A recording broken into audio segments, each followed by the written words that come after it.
Hello guys, happy Holi. কেমন আছো তোমরা সবাই? আশা করি সবাই খুব খুব ভালো আছো, কারণ কালকেই গেছে হোলি। আর এই দেখো, আমরাও বেরিয়ে পড়েছি হোলির জন্য। আমরা গেছিলাম হচ্ছে সোদপুরে বর্ণালীদির বাড়িতে সবাই মিলে মজা করব বলে।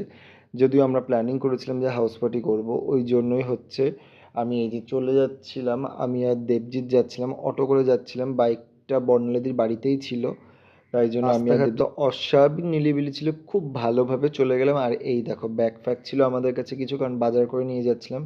বর্ণালীদি তখন খুলছিল না গেট, ওই জন্য আমি দেখো বর্ণালীদির সাইড ফাইডগুলো দেখিয়ে দিচ্ছিলাম যে বাড়িটা কি সুন্দর, অপূর্ব। আমার তো খুব খুব ভালো লেগেছে।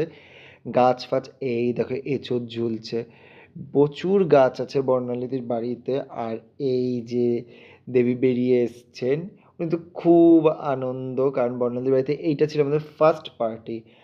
আর এই যে আমি গিয়েই একটু কাজে ফাজে লেগে পড়েছিলাম, কারণ